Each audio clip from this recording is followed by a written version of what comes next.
System को, जो भी वहां से कुम्मी आ रहा है, खुसूसन कुम्मी मशहदी, उसको देखना पड़ेगा कि कुम्मी मशहदी आके यहाँ काम खराब करते हैं। खुसूसन आपके गिलगित के लोग कराची पे भरे पड़े हैं, जो कि सर मौलवी हजरात है, मैं क्या करूँ गिलगित वालों सर, गिलगित में ज्यादा देखिए, उस तरफ इस्लाह की ज्यादा जरूरत है, वैक्सीन उधर ज्यादा होगी, वायरस उधर ज्यादा है, ठीक है ना। और वो वायरस यहाँ पे कराची में गिलगित की तरफ से ज्यादा हुआ है, गिलगित और पारा चनार के। हमारे हैदराबाद में इतना ज्यादा नहीं है, मैं मिसाल दूं आपको, हमारे हैदराबाद में क्यों नहीं है, दो बराबर नहीं है सर, गिलगित इतने ज्यादा नहीं है ना, है ही नहीं सर, है ही नहीं। तो अच्छा क्या हुआ, एक दो है वो, आप शैला रजा वाली बात कर रहे हैं सर, ऐसे नहीं करो। शैला रजा तो गलत थोड़ी कह, शैला रजा तो कल तक आपके साथ ही, आप बतौर एक शिया नौजवान और मुतहर्रिक शख्स होने के, क्या आपको ये लगता है कि वाकई में यहाँ की शियों की वफादारी मशकूक है, और क्या हमारी एजेंसियां या रियासत की जो करता धरता है, क्या उनको ये चीज़, अगर आपके इल्म में तो बताएं, नहीं तो छोड़ दें, क्या उनके यहाँ भी ये बात आज नोटिस हो रही है कि भाई ये जो शिया है ना पाकिस्तानी, और खासतौर पर जो विलायत फ़क़ीह उसकी हामी, इनकी वफादारी मशकूक हो गई, ऐसा कोई तासुर पाया जाता है ऊपर सर रुख पर कहानी चल जाएगी। यानी ये सबसे ज्यादा कंफ्यूज कर रहे हैं, गुमराह करने वाले वो लोग हैं जो वहां के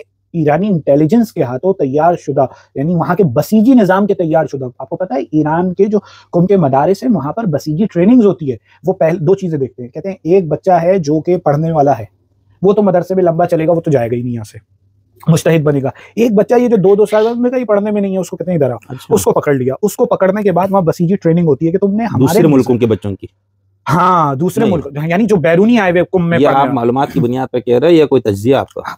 नहीं अच्छा ज़की साहब, मैं कह रहा हूँ आपने 2-3 बार कहा कि इनको दहशतगर्द बनाए जा रहे हैं पाकिस्तानी शिया नौजवानों को, ज़ैनबी उन पे दहशतगर्द तंजीम है, पाबंदी ठीक लगी, तो मैं कह रहा हूँ आप फिर उन लोगों के मौक़िफ़ की हिमायत नहीं कर रहे जो ज़ैनबी उनको दहशतगर्द कहते हैं, जो दूसरे शिद्दत पसंद टाइप जो लोग, यानी नासबी, जाहिर सी बात है वो, या तकफीरी जो लोग हैं। नहीं देखिए मसला क्या होता है, देखिए दहशतगर्द तो बनाया जा रहा है, इसमें तो कोई दो राय नहीं है, क्योंकि नासबी कहे या कोई भी कहे, या ईसाई कहे या हिंदू कहे या पाकिस्तान की फौज कहे या कोई भी कहे, बात यह है कि इनको दहशतगर्द तो बनाए। दहशतगर्द की डेफिनेशन क्या है, वो विलायत फ़क़ीह आले यहूद से लड़ रही है।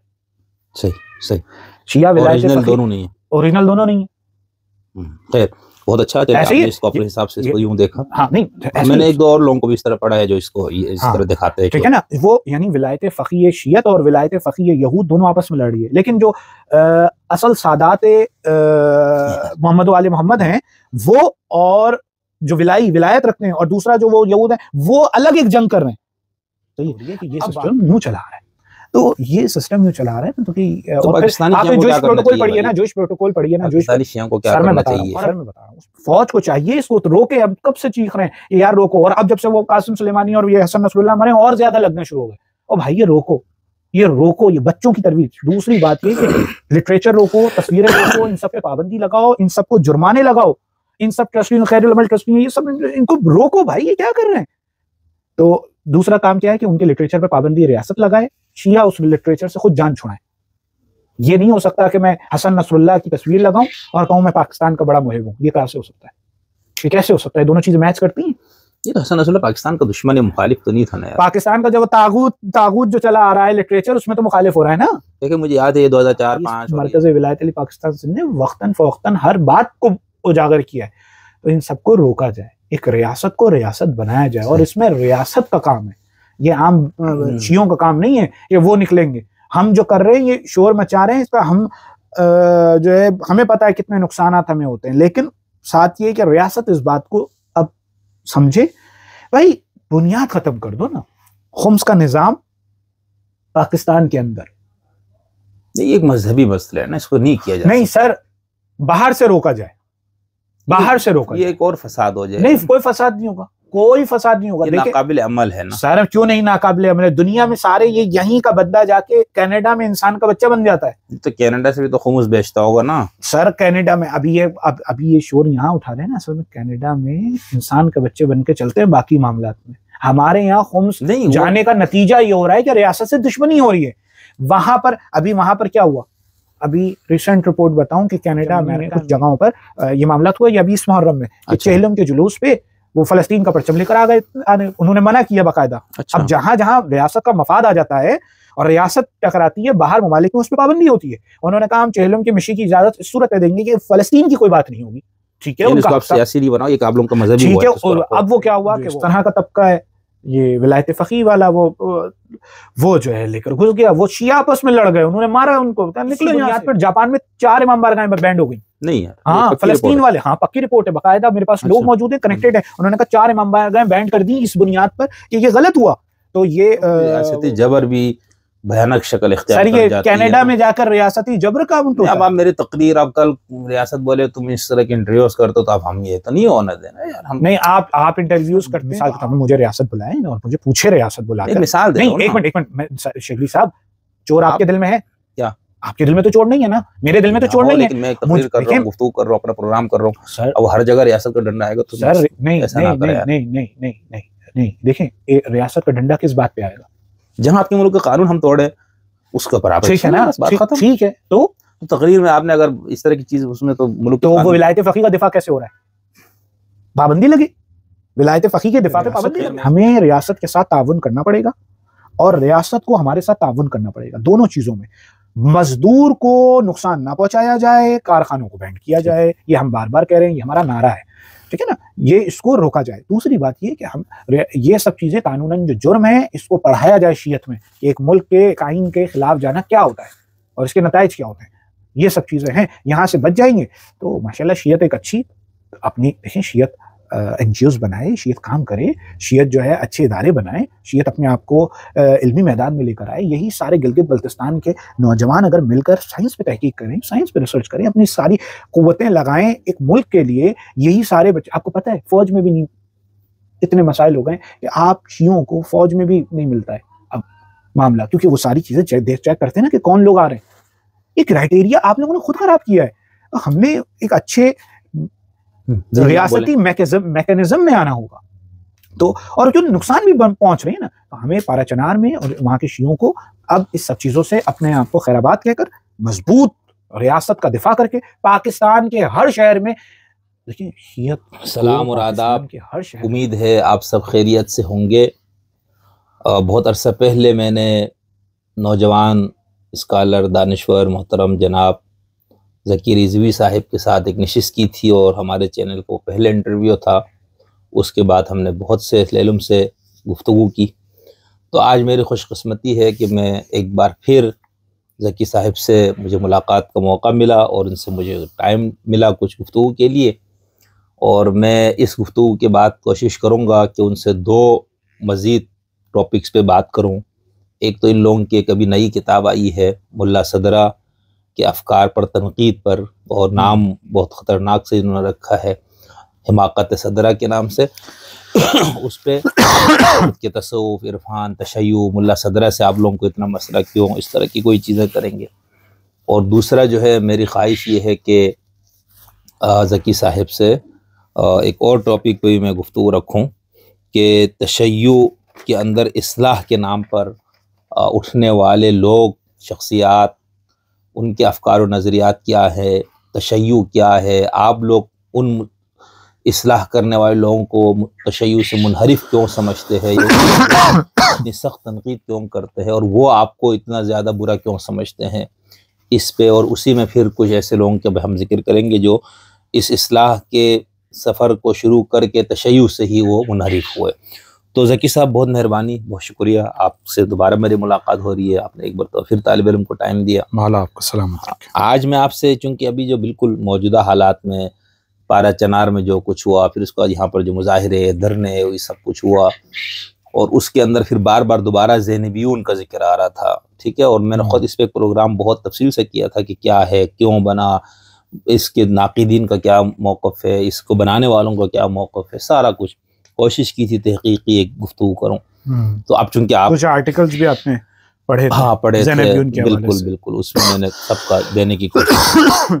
तो अब चूंकि आप इन चीज़ों को बहुत करीब से जानते हैं, देखते हैं, आप उन पे बात भी करते रहते हैं, जब भी आपसे बात होती है आप पढ़ते भी है बहुत सी चीज़ों पे, तो मेरी ख्वाहिश थी कि मैं ज़रा इस पे कुछ गुफ्तगू करूँ कि क्या है, मतलब कि दिफाए मुक़द्दसा, मकामात मुक़द्दसा के नाम पे कुछ तंजीमें बनाई गई, फिर वहाँ पर एक पूरा सिलसिला हुआ, उस पर मुखालिफिन का नुक्ते नज़र ये कि ये प्रॉक्सीज़ है, और अपने मशरिक़ वस्ता में जो इनकी लड़ाइयाँ हैं उसको कवर करने के लिए तंजीमें बनाई गई, बनाने वालों का नहीं, बिल्कुल बीबी ज़ैनब का रोज़ा और ये सारा हमने बचाने के लिए किया। लेकिन अब उसके बाद वो उसका जो असर जो है ना वो पाकिस्तान में जो आ गया, और यहाँ पर बाकायदा पिछले साल कल अदम करार दे दिया गया, और अभी भी जो अहले सुन्नत के लोग हैं उनका ये कहना है कि पारा चनार में तो सारा जो है ईरानी असलहा इस्तेमाल हो रहा है, ये सारे ज़ैनबी उनके ट्रेनिंग याफ्ता है।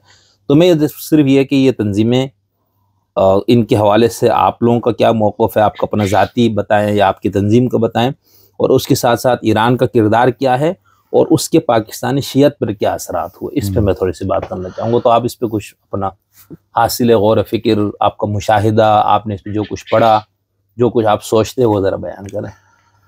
बहुत बहुत शुक्रिया। बिस्मिल्लाहिर्रहमानिर्रहीम। अल्लाह पाक आपको सलामत रखे। जिन मौज़ूआत को आप उठाते हैं ये वाक़ईन कौम की इस्लाह के लिए एक दूसरा रुख दिखाने के लिए बहुत ज़रूरी है।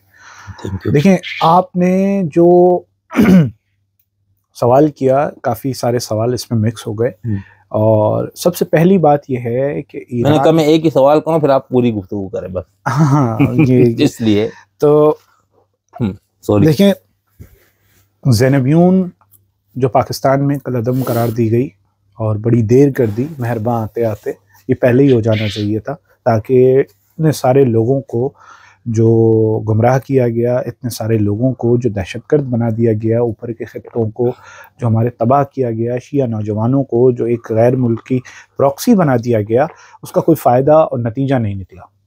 और फिर पाकिस्तान में शियत को एक ऐसे जगह पे लाके खड़ा कर दिया ईरान की पॉलिसीज़ ने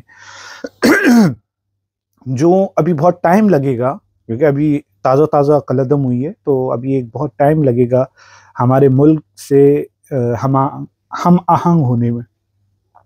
जाहिर सी बात है, एक सामने वाले से ब्रेन वॉशिंग है लोगों की, और जवानों को इस्तेमाल किया गया है। उलमा ने अपने मकसद के लिए, यहाँ के उलमा के मकसद अलग थे, ईरान के उलमा के मकसद अलग थे, जो एक मुल्क ने अपनी,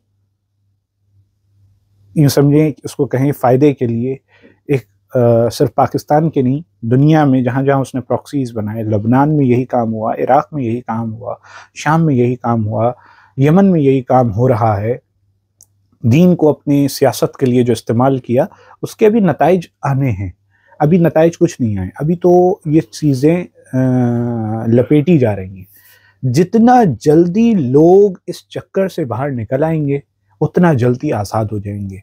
ये किसी और प्रोग्राम का टॉपिक पूरा बन सकता है कि करबला की सियासी तशरीह, दीन की सियासी तशरीह करके जो गुमराह किया गया है, ये एक पूरा मौजू है। आपका इस पर PhD भी चल रहा था, और ये टॉपिक यही है। मुझे आपसे जो बात करने का मौका मिला तो मुझे अंदाज़ा था, उस पर भी हमने तफसीली बात की कि करबला की सियासी तशरीह करके करबला के मानने वाले शियों को, जिनके अंदर करबला रची बसी थी रसूम व रिवाज में, उनके लिटरेचर में, उर्दू ज़बान के लिटरेचर में, यहाँ के जो पाकिस्तान बरसगीर के खित्ते में शायरी में जो करबला थी, उसको ऐसा इस्तेमाल किया है सियासतदान ने और यूँ कहीं इंटरनेशनल इस्टेब्लिशमेंट ने, कि इसके ज़रिए लोगों की क्या की गई, ब्रेन वॉशिंग की गई एक सहारा बना के, और लोगों को एक मुल्क का यानी अपने मुल्क का दुश्मन बनाया गया, एक मुल्क का हामी बनाया गया।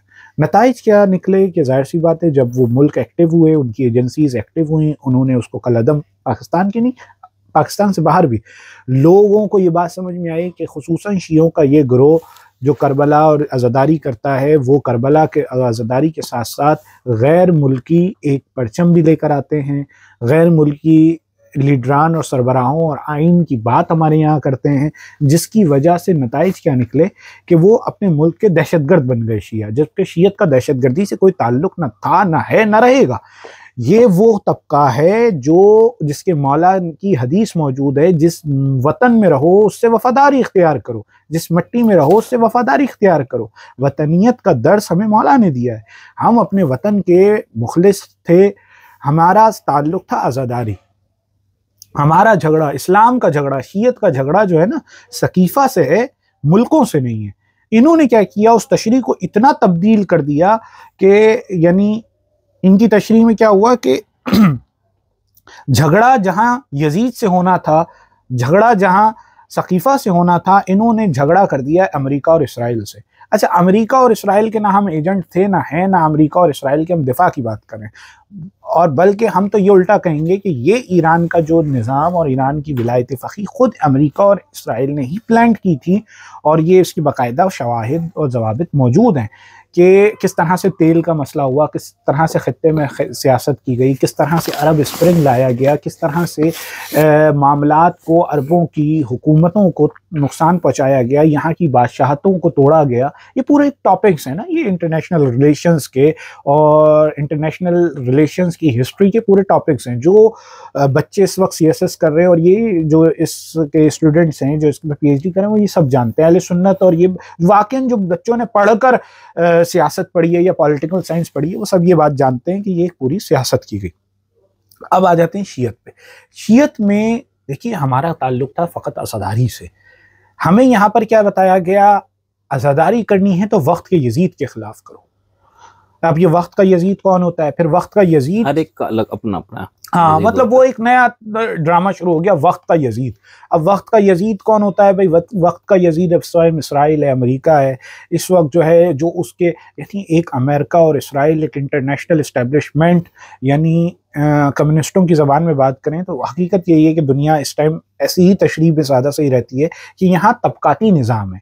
एक कैपिटलिस्ट है, दूसरे जो हैं वो उनको कहते हैं प्रोलिटेरिएट्स, यानी एक पिसा हुआ तबका। तो ये दो तबके। तबकाती निज़ाम पे बात करें तो वो एक अलग मसला था, उसकी जंग एक अलग तरह से होती है कि तबकाती निज़ाम को ख़त्म किया जाए। यहाँ पर क्या किया, वक्त का यजीद बना दिया गया अमेरिका और इसराइल को। अब जब वक्त का यजीद अमेरिका और इसराइल को बना दिया गया, अब जाहिर सी बात है वो दुनिया में ऐसे ममालिक हैं जो कि यूँ कहें कि अमीर तरीन ममालिक हैं, यानी अगर तबकाती निज़ाम में कहें तो वो ममालिक हैं जो मजबूत हैं। हमारा अमेरिका और इसराइल से कोई ख़ास ऐसा रिश्ता नहीं है। हम सिर्फ ये बात बता रहे हैं कि ये जो तशरीह की गई करबला की, जदीद तशरीह की गई, इसके नुकसानात क्या निकले। अच्छा, अब अपने मुल्क पे आ जाएं तो हमारे मुल्क में उसके नुकसानात क्या हुए कि जो, क्योंकि हमारे मुल्क में एक सियासत होती है कि जो भी पार्टी आ रही है वो कहती है कि हम जो है ना इसराइल को तस्लीम नहीं करेंगे। ठीक है, वो उसकी बुनियाद पे उनका एक सियासी जो उसको कहते हैं पॉपुलिस्ट सियासत और ये वाली सियासत शुरू करते हैं वो, यानी कोई ना कोई एक मौक़िफ़ बनाओ फिर सियासत करो। वही ईरान में हुआ कि जब खुमैनी का इनकलाब आया तो उन्होंने मर्ग पर इसराइल, मर्ग पर अमेरिका लगाया। ठीक है, वो अपने लगाते रहते। नतीजे क्या निकले यहाँ पर कि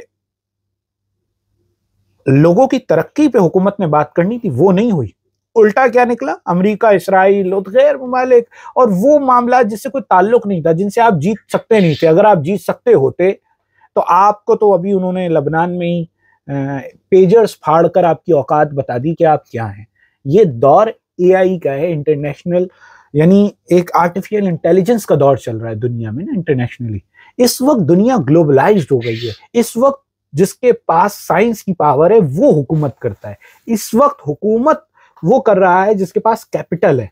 आप सही गाइड करें लोगों को कि दुनिया में हुकूमतें हो कैसे रही हैं। ये पूरा टॉपिक है, मैं इस पे भी बात नहीं करना चाहता, लेकिन ज़िम्न में आ गई बात। यहाँ पे है कि आपकी औकात तो उन्होंने ये बता दी कि आप पेजर्स नहीं बचा सकते, पेजर्स अपने नहीं बचा सकते ना, पेजर्स फटते हैं तो आप तबाह हो जाते हैं। आपने 40 साल से लोगों को ये बताया कि हम दिफाए हरम मुक़द्दस कर रहे हैं, हम मुक़द्दस हरमों की दिफा के लिए हर मुल्क में प्रॉक्सीज बना रहे हैं। अच्छा, पहली बात ये कि आप अपने मुल्क के हरम का दिफा कर लेते, ये बेहतर था। ठीक है, जब आपने कहा कि हम अब उस जगह से निकलने के बाद शाम में अगर कोई हरम है बीबी ज़ैनब सलामुल्लाह अलैहा सलावतुल्लाह अलैहा का, कि उसका दिफा करेंगे, तो आपने एक दूसरे मुल्क के अंदर क्या किया, दखल देना शुरू किया। अच्छा, उसके कुछ इंटरनेशनल लॉज हैं जिसके तहत आप बात कर सकते हैं। मिसाल के तौर पर अगर हमसे सवाल होता है कि आज आप क्या करेंगे, अगर क्योंकि शियत पे वाजिब है हरम का दिफा करना, तो हम कहते हैं कि हम एक इंटरनेशनल लॉ के तहत, इंटरनेशनल रिलेशंस के तहत अपनी फॉरेन मिनिस्ट्री को बोलेंगे कि भाई आप जो है इस हुकूमत को कहें कि आप सुन्नी स्टेट बनाएं, शिया स्टेट बनाएं, सेकुलर स्टेट बनाएं, कोई सी भी स्टेट बनाएं, इस्लामी इनकलाब लाएं, कुछ भी लाएं, आप इन हरम को और यूनाइटेड नेशन का कानून भी है कि जो हिस्टोरिकल प्रेस्टीजेस हैं उनको आप नुकसान नहीं पहुंचाएंगे, यही है ना तरीक़ेकार। तो हम एक कानूनी जंग भी की जा सकती है। तो आप अपनी रियासत और हुकूमत पे दबाव डालें कि आप उन ममालिक के हुक्मरान, दबाव क्या डालें, हम हमारी रियासत हमारी हुकूमत इस बात की पाबंद है कि हम उससे कुछ भी कहें तो वो हमारी बात मानेगी, लेकिन तमीज से, ठीक है ना, तमीज से। मुल्क के दुश्मन होकर बात नहीं की जाती। तो ये तरीक़ेकार था जो बात करने का। हमें यहाँ पे किया गया कि रियासत के अंदर से कुछ लोग निकाले जाएं, जैसे तालिबानों के साथ हुआ, तालिबान निकाले गए और उन्होंने जाके रशिया में यानी उस वक्त का जिहाद का जो सिस्टम नाफिज हुआ, जिसको हम जहालत कहते हैं, तो जो जिसका नुकसानात पाकिस्तान में अब तक आए, वही काम शियों ने शुरू कर दिया कि तालिबानों को, मदरसे के बच्चों को, उन लोगों को जो ISO के MWM के जवान थे, और फिर खुसूसन गिलगित, पारा चनार, इस तरफ के लोगों को और कराची से लोगों को निकाला गया।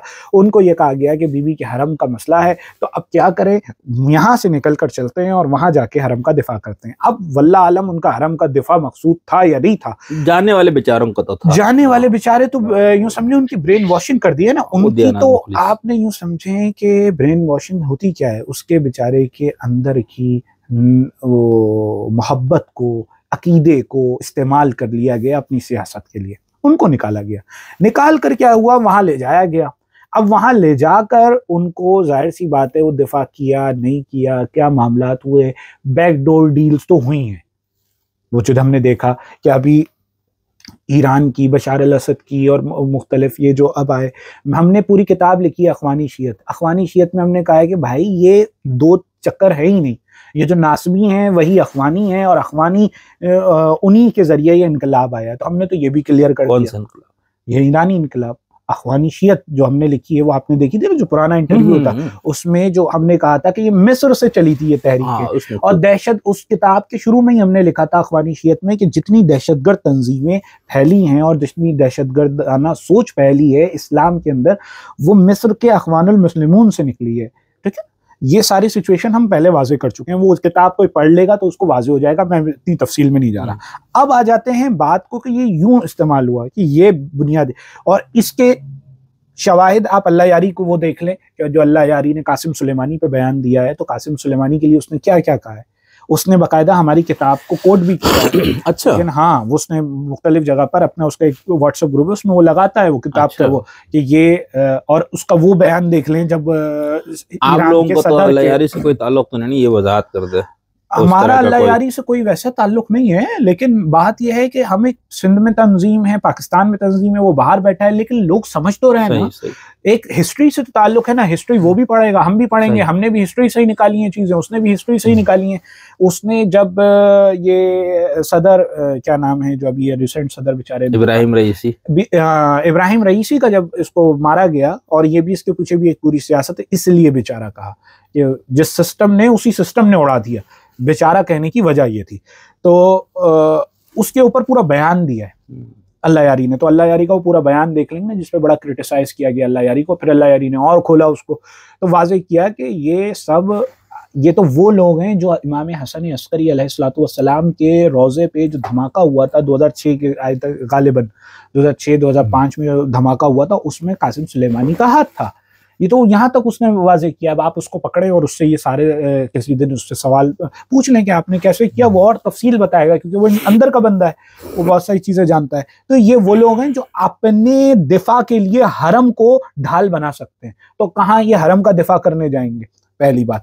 दूसरी बात, एक अकीदती बात है कि जब हम विलायत की बात करते हैं तो ये मासूमीन के रोज़े हैं, मासूमीन दुनिया चला रहे हैं, अपना रोज़ा नहीं बचा सकते। अभी रिसेंटली शाम के अंदर जलजला आया था, तो बाहर जो शाम में तबाही हुई थी, अंदर का एक बल्ब नहीं टूटा था। तो दिफा जो है ना, आप पीके वाली बात है, तुम अपने भगवान का दिफा करोगे।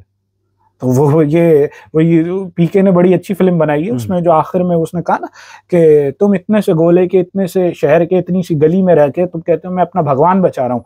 तो ये हर दहशतगर्द यही कहता है कि वो अपना भगवान बचा रहा है। तो हमारी क्या औकात, भगवान हमें पैदा करता है, भगवान हमें बचाता है, या आले मोहम्मद ने हमें पैदा किया है, वो हमें बचा रहे हैं, हम उनको नहीं बचा सकते ना उनका। तो वो अपने रोज़ों की हिफाजत खुद करते हैं। इन लोगों ने जो सियासतें की हैं, इन्होंने इस्तेमाल किया है इस सब चीज़ को, इस सब मामले को। अपनी सियासत के लिए। पाकिस्तान में उसके असरात ये हुआ कि वो ज़ैनबियून बनी, और ज़ैनबियून बनकर यहाँ से लोग गए, अपने मुल्क के भी दुश्मन हुए, वापसी आए तो जाहिर सी बात है वो जो ट्रेनिंग याफ्ता लोग वापसी आए तो उनसे एक आम शहरियों को ख़तरा होता है। हम एक शहरी है, मिसाल के तौर पर आप यहाँ पर क्लाशनकोफ या जदीद कोई असलाह रखेंगे, बराबर वाला आप पे केस कर देगा कि ये आपने क्या किया, ये कैसे आप रख सकते हैं बिना लाइसेंस के, और आप अगर ट्रेंड याफ्ता हैं तो सामने वाली पार्टी के लिए वो खतरा थे। तो जब ये वापसी आए तो पाराचनार के उन इलाकों में जहाँ और लोग रहते थे उनके लिए खतरा बना, रियासत के लिए खतरा बना। फिर इन्होंने रियासत को, देखिए कहानी वहां तक तो नहीं रुकी ना, ईरान ने जब तक दिफा का था दिफा किया। तो ईरान का एक मसला ये भी तो है ना कि अपने निज़ाम को फैलाया जाए मुख्तलिफ मुस्लिम ममालिक में।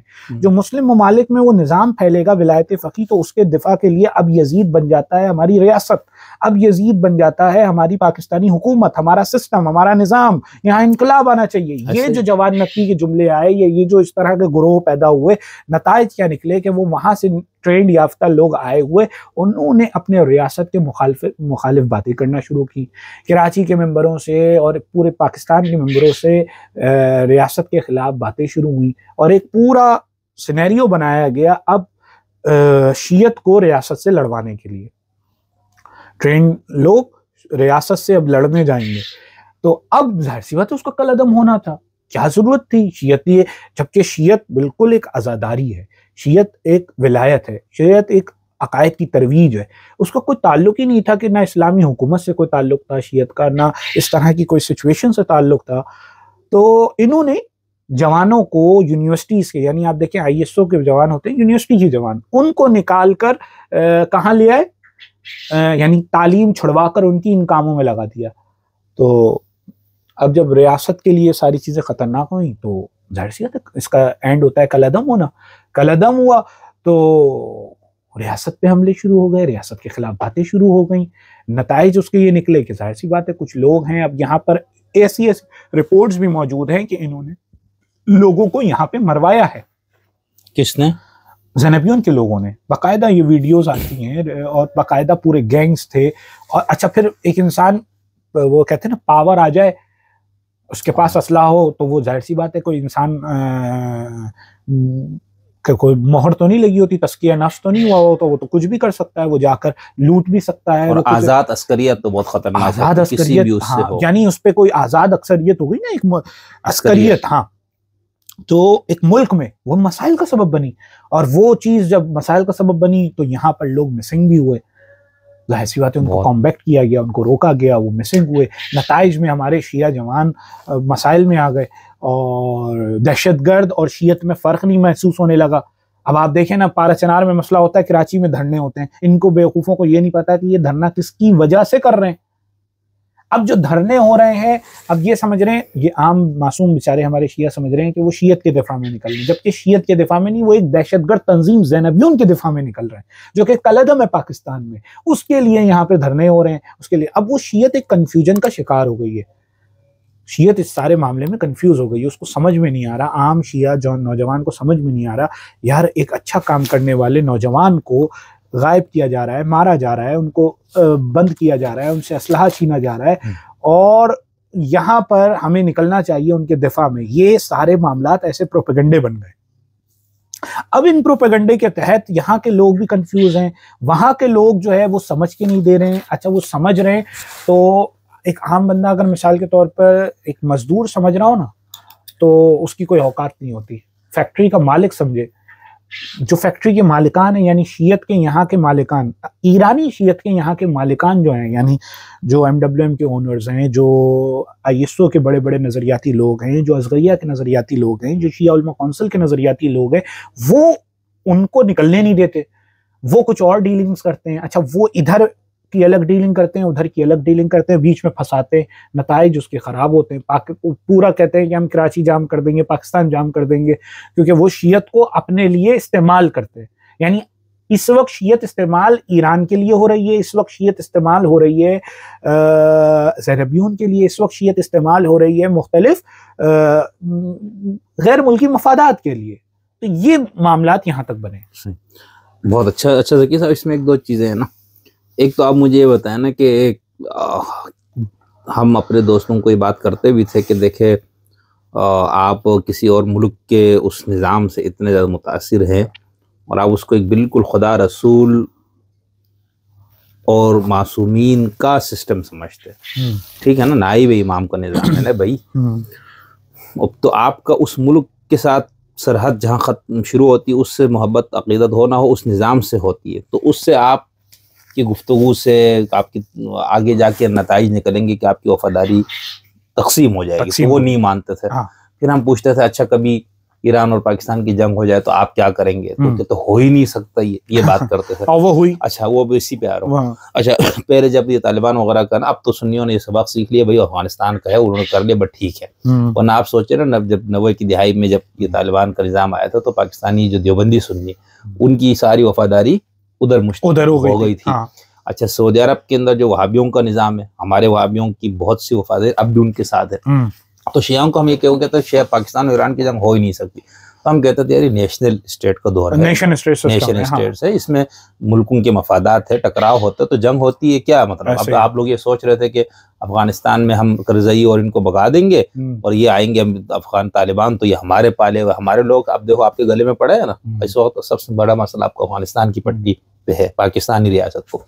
तो खैर लेकिन जब पिछले साल ये ईरान और पाकिस्तान में जो मिसाइलों का तबादला हुआ तो उस वक्त बहुत कन्फ्यूजन हमें नजर आई। तो क्या आप बतौर एक शिया नौजवान और मुतहर्रिक शख्स होने के, क्या आपको ये लगता है कि वाकई में यहाँ की शियाओं की वफादारी मशकूक है, और क्या हमारी एजेंसियाँ या रियासत की जो करता धरता है क्या उनको ये चीज़, अगर आपके इल्म में है तो बताएं, नहीं तो छोड़ दें, क्या उनके यहाँ भी ये बात आज नोटिस हो रही है कि भाई ये जो शिया है ना पाकिस्तानी और ख़ासतौर पर जो विलायत फ़क़ीह उसकी हामी, इनकी वफादारी मशकूक हो गई, ऐसा कोई तासुर पाया जाता है ऊपर? सर देखें हो तो रही है, जब तो इनको बैन किया गया है ज़ैनबियों को, वरना ज़ैनबियों अगर कोई मजहबी तंजीम होती या मजहबी कोई मसला होता तो वो उसको छेड़ते ही नहीं। बहुत सारी मजहबी चल रही हैं, जबकि अब ये और बैंड होनी चाहिए।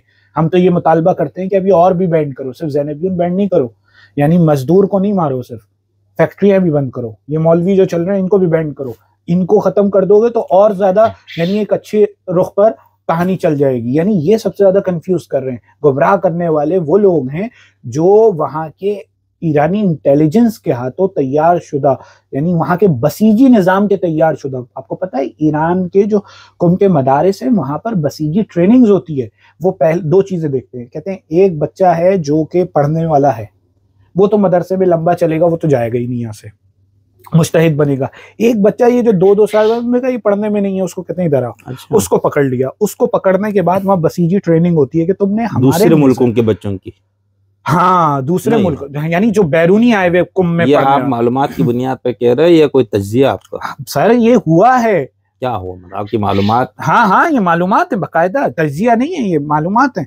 उनको बुलाया जाता है, उनको कहा जाता है कि उनका क्या वो है दफ्तरे इस तरह से कुछ करके कि आप नशर इशात करेगी आप हमारे निज़ाम की जाके। अच्छा फिर उनकी बाकायदा ट्रेनिंग्स होती हैं, उनकी ट्रेनिंग उनको मैंने आपको बताऊंगा कि हिमाकत सदरा तक, ये जो हमारी हिमाकत सदरा हमने लिखी है, मुल्ला सदरा को यहाँ के प्रोफेसर्स को बुला के पढ़ाया गया, मेहरान यूनिवर्सिटी के डीन्स को बुला के पढ़ाया गया। ये मैंने आपसे डिस्कस किया था ना, करेंगे भी इस पे, तो उस मौजू पे। हाँ ये अगले प्रोग्राम में हम ये डिस्कस करेंगे। सर ये बुला के पढ़ाया जाता है वहाँ पे अब बताए मेहरान यूनिवर्सिटी के प्रोफेसर्स को बुलाकर फरमान शाह को यहाँ से बुलाया जा रहा है वहां पर, और वहां जाके उनको डिस्कस किया जा रहा है। क्या डिस्कस किया जा रहा है? उनको ये बताया जा रहा है कि मुल्ला सदरा आप जाके पढ़ाए। अच्छा मुल्ला सदरा यहाँ पढ़ाने से क्या फर्क पड़ता है?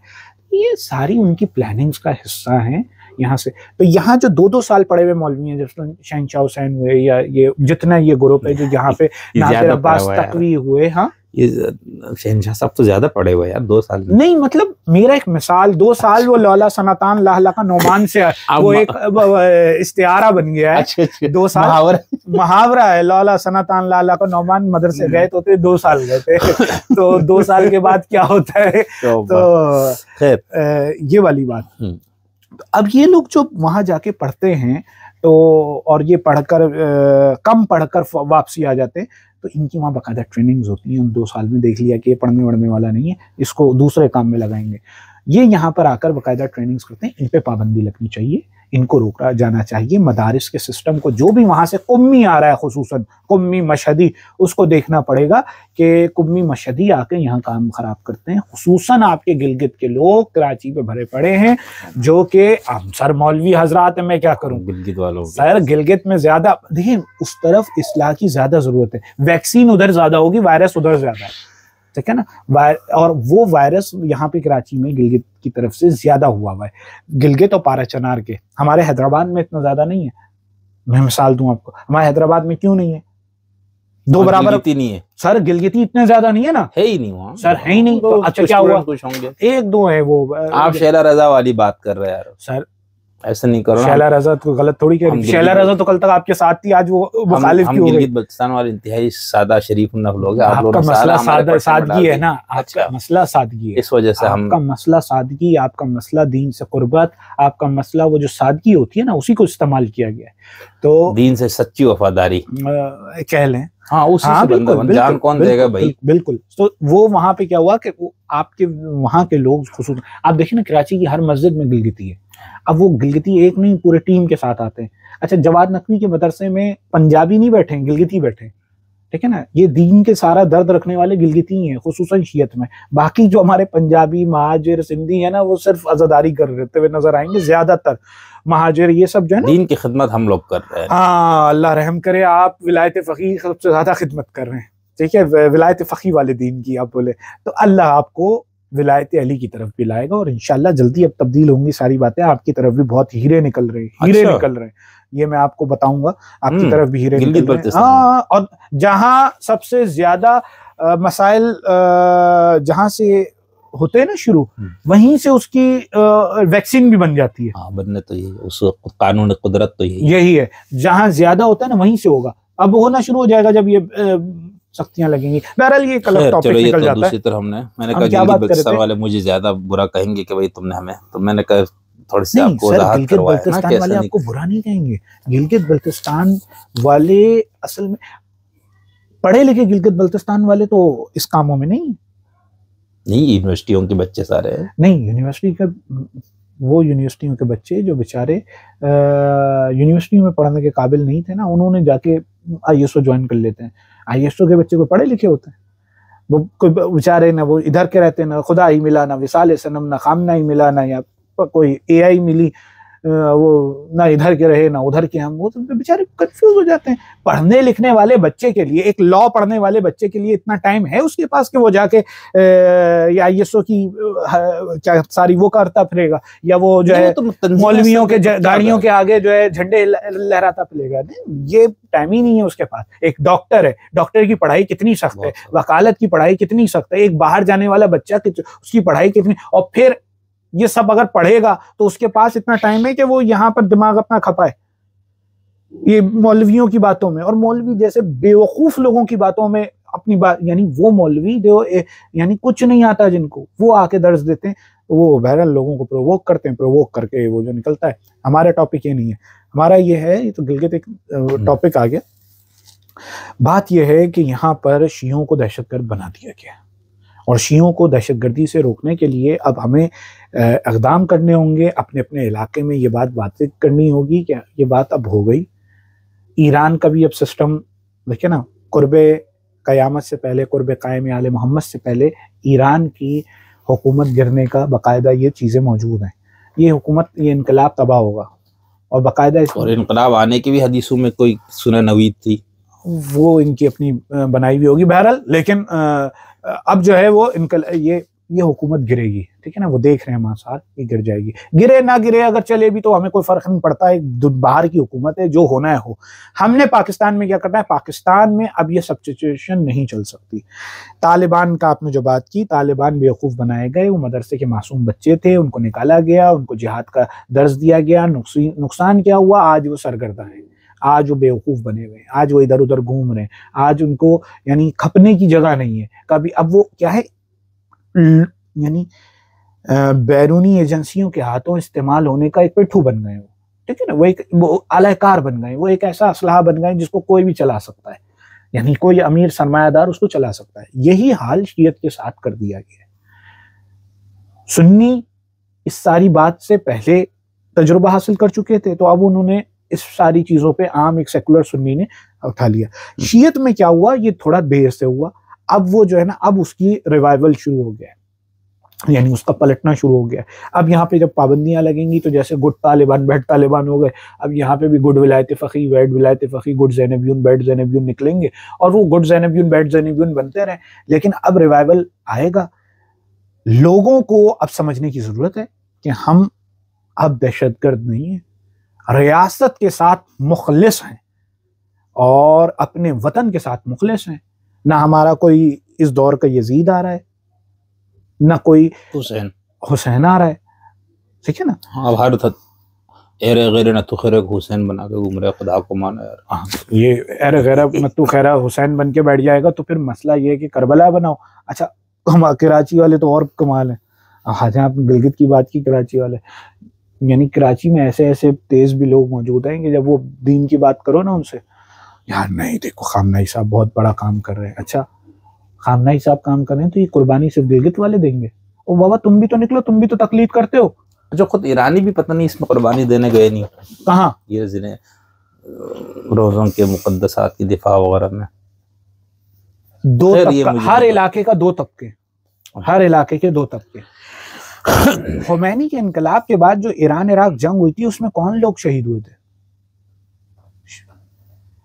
उस सारे सिस्टम में वो बेचारे जवान, सारे जवान मार दिए थे खुमैनी ने, क्योंकि जवान को बेवकूफ बनाना आसान था ना। शिया नौजवान। उसके बाद ये हो गया था कि फतवा तक आया था कि शादियां करो जल्दी जल्दी, क्योंकि जवान खत्म हो गए, बुढ़े मौजूद थे। बुढ़े नहीं निकलते, ये जवान बेचारे मासूम बनते हैं। लेकिन यहाँ पे भी क्या होता है कि वो जवान गिलगित में ज्यादा है, वहां के लोग ताकत में ज्यादा होते हैं, तो वो एक जिस्मानी ताकत होती है, वो उनको इस्तेमाल कर लिया गया। यहाँ कराची के लोग निकले ना, तकलीद करते हैं, पूछो खामनाई की तकलीद करते हैं। अच्छा, खामनाई ने कहा धरना, घर पे सो रहे हैं, नहीं कुछ ही तकलीद करते हैं ये। अच्छा, हाँ ऐसे हैं। साइड निकले यार, कौन कहाँ निकले यार, बेचारे साइड निकले हुए थे यार। नहीं, मैं एक आम अज़ादार की, एक नॉर्मल बंदे की बात कर रहा हूँ। वो कहाँ है? जो एक्चुअल ईरान का कॉन्सेप्ट है, जो कि गिलगित में बताया जा रहा है, वो कराची में नहीं बताया जा रहा। अच्छा, दोनों में फर्क है। गिलगित में, पाराचनार में जो कॉन्सेप्ट बताया जा रहा है वो यहाँ कहाँ बताया जा रहा है? ये ऐसे ही हवाली लोग हैं। और लेकिन ज़की साहब ने ज्यादती कर दी। ये जो ज़ैनबियून के ऊपर दहशतगर्द होने का इल्ज़ाम जो वहाँ के सुन्नी जो शिद्दत पसंद लगा रहे, वो आप उसको मान रहे हैं। ये तो, जबकि इनके मानने वाले कहते नहीं, हम तो खुद मजलूम है, हम कहाँ से दहशतगर्द हो गए। ये सारी बात आप जरा दोबारा करें। नहीं, अच्छा ज़की साहब, मैं कह रहा हूँ, आपने 2-3 बार ये कहा कि इनको दहशतगर्द बनाया जा रहे हैं, पाकिस्तानी शिया नौजवानों को, ज़ैनबियून पे दहशतगर्द तंजीम है, पाबंदी ठीक लगी। तो मैं कह रहा हूँ, आप फिर उन लोगों के मौक़िफ़ की हिमायत नहीं कर रहे जो ज़ैनबियून को दहशतगर्द कहते हैं, जो दूसरे शिद्दत पसंद टाइप जो लोग, यानी नासबी, जाहिर सी बात है वो, या तकफीरी जो लोग हैं। नहीं, देखिए मसला क्या होता है, देखिए दहशतगर्द तो बनाया जा रहा है, इसमें तो कोई दो राय नहीं है। क्योंकि नासबी कहे या कोई भी कहे, या ईसाई कहे या हिंदू कहे, या पाकिस्तान की फौज कहे या कोई भी कहे, बात यह है कि इनको दहशतगर्द तो बनाया। दहशतगर्द की डेफिनेशन क्या है? क्रिमिनोलॉजी में दहशतगर्द की डेफिनेशन, टेररिस्ट की डेफिनेशन क्या है? अपने मुल्क का दुश्मन, अपने मुल्क के आइन को न मानने वाला, अपने मुल्क के सदर और उसके और फौज के इख्तियारात से तजावुज़ करने वाला, एक मुल्क के अंदर एक दूसरी अस्करी पावर बना ले, जो यानी मुल्क की अस्करी पावर के ऊपर एतबार ना करे और दूसरी बनाकर जो चाहे करे, इसको ही दहशतगर्द कहते हैं। गद्दार इसी को कहते हैं ना। तो ये हो तो रहे हैं, इसमें तो ये देखिए, आप उसका जवाज दें कि हम हरम का दिफा करने जा रहे हैं, ये कोई जवाज नहीं है। कानूनी तौर पे आपको ये काम नहीं करना था। अच्छे काम के लिए मौला का एक फरमान बता दूं, क्या चोरी करके खैरात कर सकता हूं मैं? नहीं। ये तो मौला सादिक का एक पूरा वाकया ना, वो देखा था, एक बंदा सेब चुरा रहा है, और सेब थे वो गालिबन क्या चीज थी वो, लेकिन उसमें क्या, वो चोरी करके आगे उसने खैरात कर दिया। उसको रोका तो उन्होंने कहा यार तुम्हें क्या पता, तुम्हें अकल नहीं है, मैंने 4 चीजें चुराई, 4 गुनाह, और जो 4 चीजें अल्लाह की बारगाह में सदका कर दी, खैरात कर दी, इसकी एक के बराबर 10-10 नेकियां, तो अभी मेरे पास कितनी हुई? 40 में से 4 निकाल दो। ये वाला फॉर्मूला तो नहीं चलेगा ना कि आप मुल्क के मुखालिफ हो जाएं, मुल्क के रियासत के दुश्मन हो जाएं, जहां पे रहते हैं वहां के मुजरिम बन जाएं और दिफा आप करने चले जाएं विलायत फ़क़ीह का, दिफा आप करने चले, मैं इसको हरम का दिफा नहीं कहूंगा, मैं कहूंगा विलायत फ़क़ीह का, खामनेई का दिफा करने चले जाएं, आप बशार अल असद का दिफा करने चले जाएं, क्योंकि हरम का दिफा खुद मासूम करते हैं, आपकी हिम्मत नहीं है, हरम वाला दिफा करेगा। सही, ठीक। क्योंकि जब खाने काबा पे अब्राहा ने अपना लश्कर दौड़ाया था, अब्राहा ने खाने काबा, ये बहुत अच्छा पॉइंट आ गया मेरे ज़हन में, जब खाने काबा पे अब्राहा ने अपना लश्कर दौड़ाया था तो रसूल के जो दादा थे अब्दुल मुत्तलिब उस दौर में, उन्होंने कहा काबे के वारिस, काबा तू बचा, मुझे मेरी बकरियां दे दे, मेरे ऊँट बच जाए, ठीक है ना। वो तो आपकी जितनी औकात है आप उतना ही काम कर सकते हैं, अल्लाह का काम आप ना करें। अच्छा, मैं सिर्फ 2 सवालात करूंगा मुख्तसर जी, और ये फिर हम इस मौजू को यहाँ पर क्लोज करते हैं। हाँ, एक तो ये कि हम जब अलकायदा यानी अफगान जिहाद के बाद जो तंजीमें बनी, फिर उसके बाद TTP और फिर अब दाइश, खुरासानी दाइश, फलाना, ये सब, तो इनके बारे में किसी को ये ख्याल नहीं था ना भाई हम तो इनको एक्सपोर्ट कर रहे हैं, वहाँ जाके जिहाद कर रहे हैं, रशिया को तोड़ना है। किसी ने ये सोचा नहीं था कि वो अटक पार करके इधर भी आएगा। ठीक है, वो फिर 30-35 साल लगे, वो आके यहाँ पहुंची और उन्होंने यहाँ दहशतगर्दी की, धमाके किए सबने ऐसे। लेकिन ज़ैनबियून के जो हामी लोग हैं वो कहते हैं आप हमें एक प्रूफ दो कि ये जो ट्रेनिंग करके दिफाए हरम के लिए गए थे और आप लोग इसको दिफाए हरम नहीं समझते, तो उन्होंने यहाँ पर कोई दहशतगर्दी की ही नहीं है, आप इनको उनसे कैसे मिला सकते हैं? आपको क्या पता? नहीं, मुझे तो मौजूद है, पुलिस ने प्रूफ दिए। हाँ, वो तो है, जैसे तक़ी उस्मानी वाला हमला भी जो उसका लाया है और इस तरह की कुछ चीजें पुलिस ने प्रूफ दिए। सही, फौज देगी, प्रूफ दे रही है वो। अच्छा, ठीक। अच्छा, दूसरा ये है आपको क्या पता, लोग देखें, लोग बन गए हैं। नहीं, मैं तो नहीं, जो इसके दिफा करने वाले वो मैंने अपनी गुफ्तगू में इसीलिए उनको मौका पूरा दिया। हाँ, नहीं, उनका आपको क्या पता, यहाँ बैठकर हम कयास थोड़ी कर सकते हैं। रियासत जानती है वो कहाँ कहाँ मसाइल क्रिएट कर रहे होंगे और कर रहे हैं। वहां से इकोनॉमिक कॉरिडोर निकल रहा है हमारा पारा चनार से। अब ये कह रहे हैं हम असलाह रख के बैठेंगे, असलाह रखेंगे। अब ये तो खैर सामने आने वाली बातें हैं, कितने बैकडोर और मामलात हैं जिसपे ये काम करते हैं। सही। अच्छा, दूसरा आपको मैं वो चीजें बता सकता हूँ, जब यमन वॉर शुरू हो रही थी ना, तो इन मदारिस में इन लोगों ने क्या, MWM के लोगों ने क्या क्या किया था, ये मैं इसका है नहीं शायद हूँ। अच्छा जी, ये सारे ये मामला उल्टे सीधे हैं सारे के सारे, यानी शिया कौम। ये आपके एजेंसियों के इल्म में चीजें नहीं है? एजेंसी के इल्म में चीजें हैं। यहाँ पर एजेंसी से हमारा सवाल है कि ये उस वक्त जब सांप बिल से मुंह निकाल रहा होता है उस तब क्यों नहीं कुचला जाता? ये हमारा एजेंसी से, हमारी रियासत से सवाल है। हम बारहा कह रहे हैं, 4 साल से हम रो रहे हैं। अब ये चीज सुनिए, 4 साल से हम रो रहे हैं और गुज़िश्ता कई अरसे से हम लोग ये बात उठा रहे हैं, रियासत इन पे पाबंदी लगाए, ये दहशतगर्दी है। रियासत खुम्स के निजाम को अपने कंट्रोल में ले। इस हद तक चले जाते, कहते विलायत फ़क़ीह की तबलीग और उस पे पाबंदी लगाओ आप लोग। हाँ, तो लगाओ। विलायत फ़क़ीह क्या है? नहीं, सियासी तौर पे अब मैं पूछ रहा हूँ, विलायत फ़क़ीह क्या है? भाई मैं तो तालिब इल्म, मुझे क्या पता। विलायत फ़क़ीह वहां का आइन है। ठीक है, तो आइन, एक दूसरे आइन की तरवीज इस मुल्क में जहां 73 का आइन है वहां कैसे हो रही है? ये भी एक जुर्म है, लॉ के अकॉर्डिंग जुर्म है। मैं कह रहा हूं, मैं लॉ का स्टूडेंट हूं। आप एक गैर मुल्की निजाम की यहाँ तरवीज कैसे कर सकते हैं? आप क्या अरब के बादशाहों की तरवीज यहाँ पे करेंगे? आप क्या अमेरिका के सिस्टम की तरवीज यहाँ पे करेंगे? ये कौन सी तरीके? एक मिसाल के तौर पे हिंदू हैं, हिंदुओं का मरकज कौन है? हिंदुस्तान। पाकिस्तान में क्या है? वो एक माइनॉरिटी है, उनकी अकीदत, सारे मजहब वहां, सारे उनके मजार मुकद्दस सब वही है, ऐसे ही है ना। उनके वो है, इधर भी चलो, ठीक है, उधर भी है, यहाँ भी है। लेकिन अब वो वहां से की बुनियाद पर वहां की हिंदुत्व की बातें शुरू कर दें तो दहशतगर्द क्लियर होंगे ना, दहशतगर्द माने जाएंगे ना, उनको रोका जाएगा ना। नहीं भाई, आप ये नहीं कर सकते। नेशन स्टेट सिस्टम में ये सब, उधर का बात अलग थी, आपकी मजहबी चीजें उधर है और रियासत इधर है। और हमें मौला ने फरमाया है जिस मुल्क में रहो उससे वफादार रहो। मौला इमाम ज़ैनुल आबिदीन की दुआ है बाकायदा सरहद की हिफाजत करने वालों के लिए। तो क्यों मौला ने ये लिटरेचर क्यों दिया? इस्लामी मुल्क था भाई, ईरान था। आप ये तो अब अलग बात है कि वो ये इस्लामी सरहद था। क्यों हमारी फौज इस्लामी नहीं है?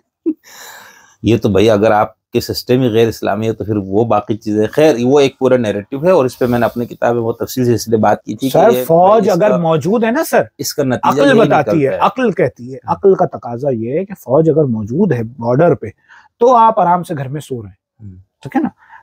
एक जिस्म के अंदर इम्यून सिस्टम होता है, उसको क्या कहते हैं उर्दू में, कुव्वत मुदाफियत। मुदाफियत से निकला है दिफा। ये मेडिकल में कहा जाता है कि जब कुव्वत मुदाफियत को आप खत्म करने की दवा दे देंगे तो आपने मार दिया उस जिस्म को ही। जब आप अपने जवानों को ये तरवीज करें कि हमारी फौज जो हमारा दिफा कर रही है वही खराब है या करप्ट है, करप्ट तो होना एक अलग चीज है, लेकिन वो खराब है और वो उसके खिलाफ हो जाओ, तो आप एक जिस्म को तोड़ रहे हैं। मेडिकली क्या होता है, हर दवा दी जाती है कुव्वत मुदाफियत को मजबूत करने के लिए, ठीक, बैकअप देने के लिए। मजाकन बात से, लेकिन उस फिक्र का नतीजा यही निकलता है। ये जवान समझे तागूती निजाम, ठीक है ना। तागूती निजाम क्या, इस जो विलायत फ़क़ीह का जो से पॉलिटिकल मफहूम और जो हमारे जो पॉलिटिकल इस्लाम का जो पूरा मफहूम, उसकी रूह से ये रियासत, इसका निजाम, ये सब तागूती बनता है। हाँ, ये सब तागूती है। अब तागूती है तो क्या करूं मैं, आपको उसको खत्म करना है तागूत को। भाई तो अपने फौज को खत्म करूं, ये कह रहे हैं, ये खत्म करो। अब यही तो दहशतगर्दी का नतीजा है। अब ये इस पे अमलन टीटीपी ने कदम उठाया हुआ है, बाकियों को मुझे नहीं पता। टीटीपी में क्या उठाया हुआ है, ज़ैनबियुन ने भी उठाया हुआ है, विलायत फ़क़ीह के हर मौलवी ने उठाया हुआ है, हर मौलवी ने उठाया हुआ है। यही तागूती सिस्टम, ये भी तो तागूत। ये जो जवाद नकवी, अब मुझे नहीं पता किसका एजेंट है ये क्योंकि मल्टी डायमेंशनल एजेंट होते हैं ये उधर के भी एजेंट, इधर के भी एजेंट, इधर के भी एजेंट, क्योंकि ये अपना यूटर्न, ये आवाम को निकालते हैं, वहां टारगेट लगवाते हैं, अब उसके बाद जो है ना अपना यूटर्न ले लेते हैं। आप बता रहा हूं ना, तागूत चिल्लाने वाले कौन थे सबसे ज्यादा, यही थे हम में तागूत चिल्लाने वाले। अब तागूत का मतलब क्या जाता है, रियासत तागूत है, हमारी मुल्क तागूत है। अब यहाँ पे इनकलाब आए तो किधर ले जा रहे हो, फिर कहाँ जाएंगे हम, फिर वही बात हुई ना दहशतगर्दी की। इसी को हमने 4 साल से कहा है कि इनके लिटरेचर में दहशतगर्दी है, उसको बैंड किया जाए। हमारी रियासत भी थोड़ी स्लो है। वो दूसरी किताब ख्वानिशियत, एक और किताब जो थी क्या था, तेग़े असील। हाँ, तेग़े असील, उसमें भी, और आप लोगों ने इसको बहुत उस तरह से। सर हम कह रहे हैं ना, इनके लिटरेचर में कौन से आए हुए मौलवी, वो तागूत जो चिल्लाए उस पे बैंड लगाया जाए, उस लिटरेचर को बैंड लगाया जाए जो जवाद नकवी और पूरे ग्रोह जो यहाँ पे इनकलाब और ये बात करें, चाहे सुन्नी हो चाहे शिया हो, जिस मदारिस में ये पढ़ाया जा रहा हो उस पे बैंड लगाया जाए। ये रियासत के खिलाफ काम हो रहा है और रियासत को इस पे एक्शन लेना पड़ेगा। और तीसरा, उस पॉलिटिकल पार्टी पे बैंड लगाया जाए, उसको बिल्कुल खत्म किया जाए मदारिस से, यूनिवर्सिटीज से, उस पॉलिटिकल पार्टी को, चाहे वो पॉलिटिकल पार्टी सेकुलर ही क्यों ना हो। मैं, आप इशारा समझ गए, मैं नाम नहीं ले रहा, जो भी सेकुलर लीडर इस तरह की बात करे कि इनकलाब आएगा, तब्दीली आएगी और ये सिस्टम टूटेगा और मैं ये करूंगा, फौज के खिलाफ आप नहीं जाएंगे। फौज दिफा है, वो कुव्वत मुदाफियत के खिलाफ करना पाकिस्तान को तोड़ने के मुतरादिफ है। चले, बहुत अच्छा। मैं आखिरी एक सवाल पूछता हूँ इख्तिसार के साथ, आप कुछ पॉइंट्स बताना चाहें। देखें, एक तरफ तो जाहिर सी बात है मकामात मुक़द्दसा के दिफा का एक जज्बा या उसके हवाले से लोग बाहर चले गए या आइंदा भी शायद जाएं। दूसरा, उसके बाद जो पाकिस्तान में उसके असरात आए, फिर अभी पिछले दिनों जो सारा धरना, तो अब इस सिचुएशन में एक कन्फ्यूज या एक ऐसा शिया नौजवान या अहले तशय्युअ शियत पाकिस्तान की शिया को फिर क्या करना चाहिए? आपके ज़हन में क्या खाका है? सीधी बात है, सबसे पहले शियत को अपनी तालीम और तरबियत पे तवज्जो देनी पड़ेगी। तो दे रहे हैं ना, 14 साल से ही दे रहे हैं। वो तो बड़े इन्होंने तीर मारे। दूसरी बात ये, हाँ वो दे रहे हैं, वो उनकी तालीम और तरबियत दीनी क्लियर नहीं है अभी। वो यानी जहाँ जाते हैं वहीं एक अलग मसला अटका हुआ, खुसूसन शिया गिरोह के लिए। तो यहाँ पर एक बात और भी कर दो, मुझ पे एक अच्छा, आपने मुझे मौला की तरफ से एक बड़ा अच्छा बेहतरीन पॉइंट आया। यहाँ मुझ पे फौरन फतवा क्या लग जाएगा, लगा हुई है, देखो ना, आ गए अपने अमेरिका और इसराइल की दिफा के लिए। अब मैं आपको बताता हूँ, पैसे तो आप लोग MI6 देते, तो अमेरिका और इसराइल का दिफा नहीं, वो भी हम पे है ना। तो अमेरिका और इसराइल पे मैं बात करूँ, बड़ी आपको नॉलेज की बात बताऊँ। क्लैश ऑफ सिविलाइजेशंस आपने देखा है, ठीक है ना। अब ये एक पढ़ी लिखी बात बहुत इम्पोर्टेंट है, ये रिसर्च करें। दुनिया में और दीन की हिस्ट्री में भी और अभी इस टाइम तक एक गेम चल रहा है। यहाँ दो ग्रुप्स हैं जो आपस में तसादुम है, बाकी सारे एजेंट हैं। अच्छा, वो दोनों अंबिया की औलाद है।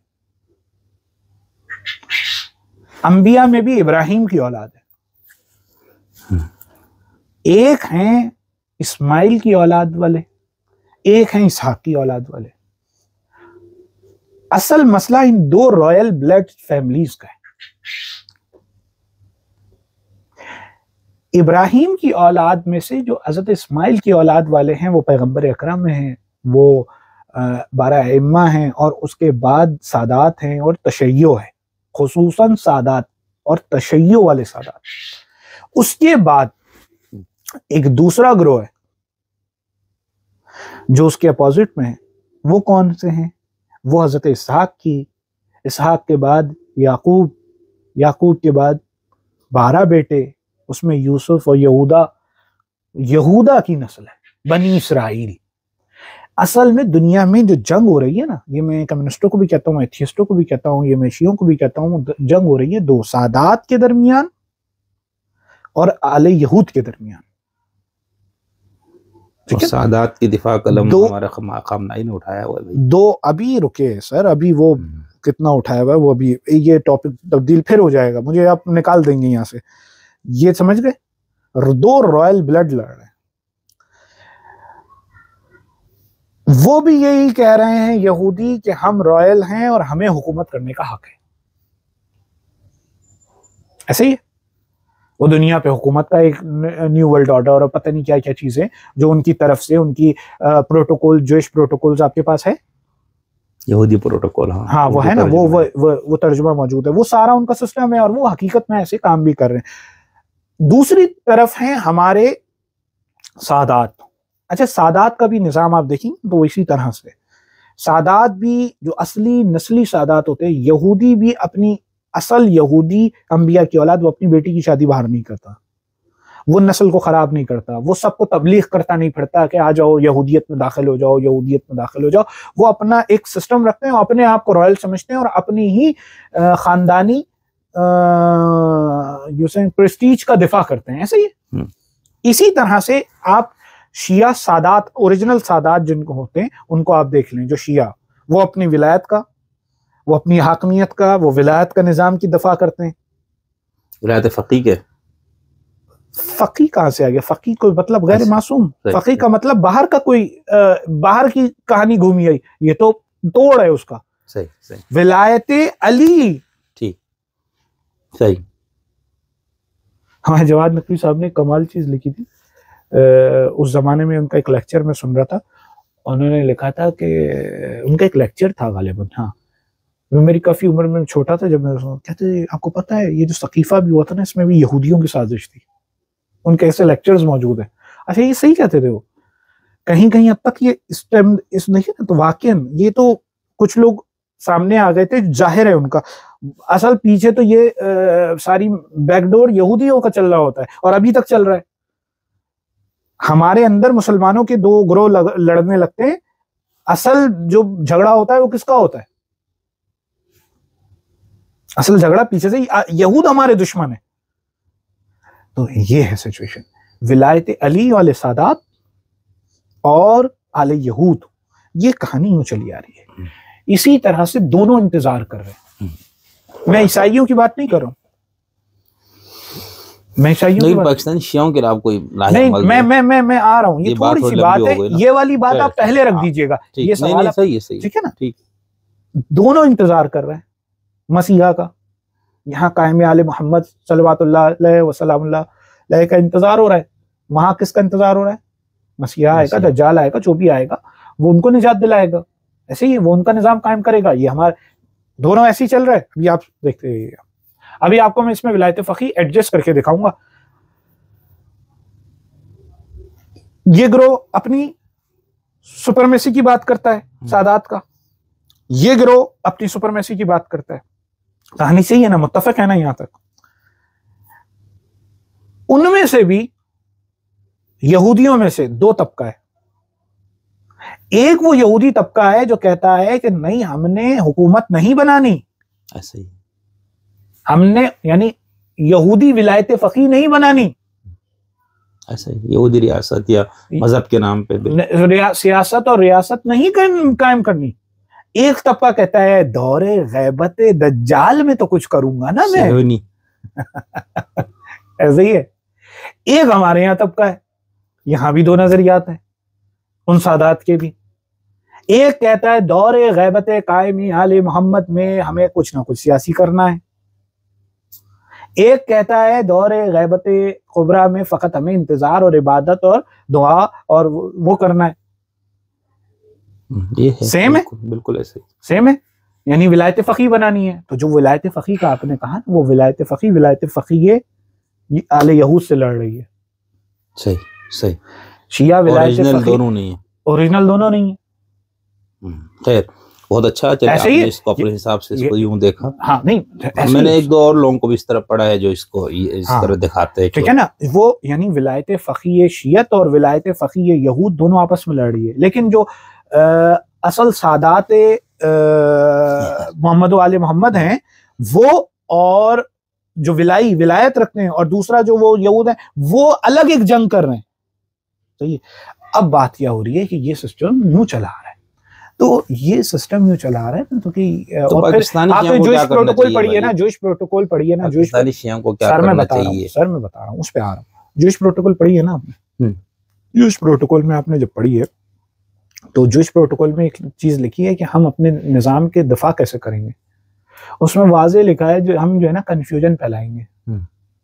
ये लिखा है उसमें, तो पहले मैंने किताब हाँ वो उसमें बकायदा लिखा है कि हम इतनी कंफ्यूजन फैलाएंगे, कंफ्यूजन से जो है ना आवाम सही रास्ते तक नहीं आ पाएगी। सही, ठीक है, गुमराह करेंगे आवाम को, कंफ्यूजन फैलाएंगे। तो बात ये है कि कंफ्यूजन फैलाई जा रही है, और वो कहते उनका देखें उनका मकसद क्या है। हमने अखवानी शियत में ये चीज लिखी है कि, और ये आखुंद खुरासानी के नजरियात भी हैं कि, अब मैं उस पर आ रहा हूँ कि शियत क्या करे। आखुंद खुरासानी ने वाज़े बता दिया कि मुल्ला रियासत के नुकसानात क्या है। उन्होंने डायरेक्ट ईरान का सिस्टम ही को निकाल दिया, ठीक है ना। उसको समझे, पहला काम आखुंद खुरासानी को पढ़ें और उसको समझे। दूसरा काम यह है, मैं पॉइंट्स बनाता जाता हूं ताकि तफसील का वक्त नहीं है, जी जी, ठीक है। दूसरी बात यह है कि अच्छा यही हमारे इदारे भी सुन लें कि असल शियत में ये चीज की तरवीज करवाएं। खुदारा आप बना लें अपना प्रॉक्सीज इनको। जब आपने इनके ऊपर सर पे हाथ रख देंगे तो दूसरा इनको बाहर का वाला जो है ना बाप नहीं बनेगा इनका, आप बन गए। आखुंद खुरासानी ने इस बात को तरवीज किया है कि हम सेकुलर रियासत चाहते हैं, हम जमहूरियत चाहते हैं। ओके हो गया। दूसरी चीज क्या है कि शियत को जरूरत है अपने वतन से वफादारी की, अपने मुल्क के वफादार रहें और वफादारी के लिए काम करें। इस वक्त जब इल्जाम लगता है ना तो इल्जाम मिटाया जाता है, मुंह से नहीं बोला जाता है, इल्जाम मिटाया जाता है। कहीं पर ये जिस इमाम बारगाह में जाओ कराची के अंदर और आपके लाहौर के अंदर, ये दो मर्ज दो जगह पे हैं सिर्फ, लाहौर में ज्यादा, गिलगित में और ये कराची में। बड़ी बड़ी कासिम सुलेमानी की तस्वीरें, ये बड़ी बड़ी जो है ईरानी लीडरों की तस्वीरें। भाई मस्जिद का क्या ताल्लुक है इससे, इमाम बारगाह का क्या ताल्लुक है इससे, ठीक है ना। ये इस चीजों को हटाएं। ये क्या यहाँ के फौजियों की तस्वीरें ईरान में लगती हैं? वहां पुलिस आ जाएगी, वहां पुलिस आ जाएगी। आपको पता है इंटरनेशनल लॉ का कानून है कि जो आपकी वो जिसको कहते हैं कॉन्सुलेट होता है, उस पर सिर्फ आप परचम लगा सकते हैं। ऐसे ही आपका हर मस्जिद कॉन्सुलेट बन गया आपका, ये जुर्म है। और फौज को चाहिए इसको तो रोके। अब कब से चीख रहे हैं कि यार रोको, और अब जब से वो कासिम सुलेमानी और ये हसन नसरुल्लाह मरे और ज्यादा लगने शुरू हो गए। और भाई ये रोको, ये रोको, ये बच्चों की तरवीज। दूसरी बात ये कि लिटरेचर रोको, तस्वीरें रोको, इन सब पे पाबंदी लगाओ, इन सबको जुर्माने लगाओ, इन सब ट्रस्टी खैरुल अमल ट्रस्टी ये सब इनको रोको। भाई ये क्या कर रहे हैं? तो दूसरा काम क्या है कि उनके लिटरेचर पर पाबंदी रियासत लगाए, शिया उस लिटरेचर से खुद जान छुड़ाए। ये नहीं हो सकता कि मैं हसन नसरुल्लाह की तस्वीर लगाऊं और कहूं मैं पाकिस्तान का बड़ा मुहिब हूं। ये कैसे हो सकता है? ये कैसे हो सकता है? दोनों चीजें मैच करती हैं?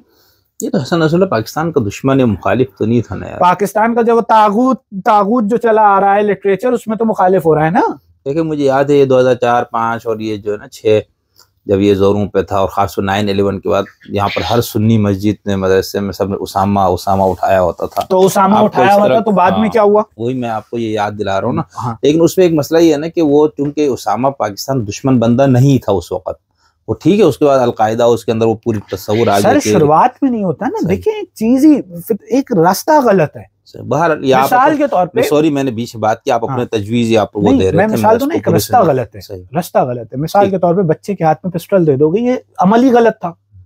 बोले नहीं अभी मार तो नहीं रहा ना, यार मार नहीं रहा, कल तो मारेगा। सही, ये जुर्म हो गया। आप बगैर लाइसेंस कैसे पिस्टल लेकर निकले बाहर, ये जुर्म है। आप बोले नहीं मैं तो किसी को मार थोड़ी रहा था, अब ये कौन से को जवाज बनता है, जुर्माना होगा। ये चीज गलत है। हमारे यहाँ पर 2-4 इदारे जो है ना हमारे पाकिस्तान, वो करप्शन का शिकार होकर बर्बाद हो गए। एक हमारा पुलिस का इदारा, ये पुलिस की जिम्मेदारी थी कि वो जाके उसको उतरवाए, कानूनी एक जुर्म हुआ है। एक दूसरा FBI का इदारा, अगर मैं इस पॉइंट पे आना था और मैं आ गया, FBI ने जो इन सबको छोड़ा है ना, हमारे यहाँ जो FBI की करप्शन हुई है, जो हमारा निजाम इनकम टैक्स और ये सारा सिस्टम खराब हुआ है ना, इसने बर्बाद किया है पाकिस्तान के सारी ये फंडिंग्स और ये आमदन से ज़ायद असासे और ये सब वहां से हुआ है। FBI आज सख्त हो जाए, इन सारे मदरसों, इन सारे ट्रस्टियों से और इन सारे खुम्स के निज़ाम से सब ये वो लेता रहे रिपोर्ट्स, ऑडिट चलते रहे इनके, ये सीधे हो जाएंगे। कहां से आ रहे हैं? हवाला हुंडी बंद किया जाए रास्ता, ये हवाला हुंडी के जरिए होता है ये सारा काम। यहाँ विसाल नकवी वगैरह हवाला हुंडी का जो चक्कर हुआ, हवाला हुंडी के जरिए सबने, ये मरकज़ विलायत अली पाकिस्तान सिंध ने वक्तन फवक्तन हर बात को उजागर किया है। तो इन सबको रोका जाए, एक रियासत को रियासत बनाया जाए, और इसमें रियासत का काम है, ये आम शियों का काम नहीं है कि वो निकलेंगे। हम जो कर रहे हैं, ये शोर मचा रहे हैं, इसका हम जो है हमें पता है कितने नुकसान हमें होते हैं, लेकिन साथ ये कि रियासत इस बात को अब समझे। भाई बुनियाद खत्म कर दो ना, खुम्स का निजाम पाकिस्तान के अंदर, ये एक मजहबी मसला है ना, इसको नहीं किया जाए। नहीं सर, बाहर से रोका जाए, बाहर से रोका ये एक और फसाद हो जाए। नहीं, कोई फसाद नहीं होगा, कोई फसाद नहीं होगा। नाकाबिल अमल है ना सर, क्यों नहीं नाकाबिल अमल है? दुनिया में सारे ये यहीं का बंदा जाके कनाडा में इंसान का बच्चा बन जाता है, तो कनाडा से भी तो खुम्स बेचता होगा ना सर। कनाडा में अभी ये शोर यहाँ उठा रहे हैं ना, असल में कनाडा में इंसान के बच्चे बन के चलते हैं बाकी मामलात में। हमारे यहाँ खुम्स नहीं जाने का नतीजा ये हो रहा है कि रियासत से दुश्मनी हो रही है। वहां पर क्या हुआ, अभी रिसेंट रिपोर्ट बताऊं कि कनाडा, अमेरिका में और जर्मनी में कुछ जगहों पर ये मामला हुआ, या अभी इस मुहर्रम में चेहलम के जुलूस पे वो फलस्तीन का परचम लेकर आ गए, उन्होंने मना किया बाकायदा। अब जहां जहां रियासत का मफाद आ जाता है और रियासत टकराती है, बाहर ममालिक में उस पर पाबंदी होती है। उन्होंने कहा हम चेहलम की मशी की इजाजत इस सूरत पे देंगे कि फलस्तीन की कोई बात नहीं होगी, ठीक है, उनका आप सियासी नहीं बनाओ, एक आप लोगों का मजहबी ठीक है। और अब वो क्या हुआ कि वो हमारे जो इस तरह का तबका है, ये विलायत फकी वाला, वो जो है लेकर घुस गया, वो शिया आपस में लड़ गए, उन्होंने मारा उनको, निकलो यहाँ से। इसकी बुनियाद पर जापान में 4 इमाम बारगाहें बैंड हो गई। नहीं यार, हाँ, फलस्तीन वाले, हाँ पक्की रिपोर्ट है, बाकायदा मेरे पास लोग मौजूद है, कनेक्टेड है। उन्होंने कहा 4 इमाम बारगाहें बैंड कर दी इस बुनियाद पर कि ये गलत हुआ। तो ये वो नसीम अमरोही कहते हैं कि अगर सियासत को दीन में दाखिल कर दिया गया तो कुफ्र लग जाएंगे तबलीग के काशानों को। खैर ठीक, उन्होंने पूरी ये लिखी। तो मसला ये है, हमारी रियासत को इस बात पे एक्शन लेना पड़ेगा और उसको छोटी छोटी चीजों पर देखना पड़ेगा। कराची में कहां पर कौन मौलवी क्या तकरीर कर रहा है, इन सारे मौलवियों को टैक्स के एम्बिट में लाना पड़ेगा, इनके ऑडिट हों। लेकिन फिर रियासती जबर भी भयानक शक्ल इख्तियार कर जाती है। कनाडा में जाकर रियासती जबर का अब आप मेरी तकरीर, आप कल रियासत बोले तुम इस तरह के इंटरव्यूज करते हो, तो आप हम ये तो नहीं होने देना यार। हम नहीं, आप इंटरव्यूज करते हैं तो आप उसमें मिसाल के तौर पर मुझे रियासत बुलाए और मुझे पूछे रियासत बुला, एक मिसाल दे। नहीं, एक मिनट शेखली साहब, चोर आपके दिल में है क्या? आपके दिल में तो चोर नहीं है ना, मेरे दिल में तो चोर नहीं है। लेकिन मैं एक तकरीर कर रहा हूँ, गुफ्तगू कर रहा हूँ, अपना प्रोग्राम कर रहा हूँ सर। अब हर जगह रियासत का डंडा आएगा तो सर नहीं, देखें रियासत का डंडा किस बात पे आएगा? जहां आपके मुल्क का कानून हम तोड़े उसके बराबर, ठीक है ना, ठीक है। तो तो तकरीर में आपने अगर इस तरह की चीज उसमें तो मुल्क के तो वो विलायत फ़क़ीह का दिफा कैसे हो रहा है? पाबंदी लगी, विलायत फ़क़ीह के दिफा पे पाबंदी लगी। मैं इस पे आपसे तफसीली बात करूंगा, आप क्योंकि कानून के भी तालिब इल्म हैं, तो आपने अगले किसी और निशिस्त में हमें रखेंगे कि भाई इसको आप कानूनी तौर पर कैसे इसको सर ये चीज होना बहुत जरूरी है। नहीं बहुत मैं ठीक, अब कोई बात है मैं हाँ ये चीज असल में ये चीज होना बड़ा जरूरी है।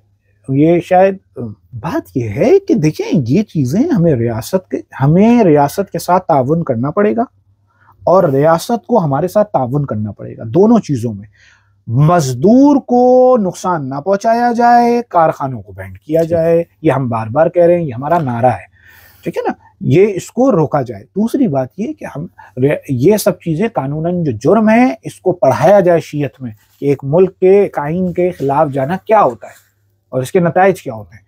ये सब चीजें हैं, यहाँ से बच जाएंगे तो माशाल्लाह शीयत एक अच्छी अपनी देखें शीयत NGOs बनाए, शीयत काम करे, शीयत जो है अच्छे इदारे बनाए, शीयत अपने आप को इल्मी मैदान में लेकर आए। यही सारे गिलगित बल्तिस्तान के नौजवान अगर मिलकर साइंस पे तहकीक करें, साइंस पे रिसर्च करें, अपनी सारी कुव्वतें लगाएं एक मुल्क के लिए, यही सारे बच्चे, आपको पता है फौज में भी नहीं इतने मसाइल हो गए कि आप शियों को फौज में भी नहीं मिलता है अब मामला, क्योंकि वो सारी चीजें चेक करते हैं ना कि कौन लोग आ रहे हैं।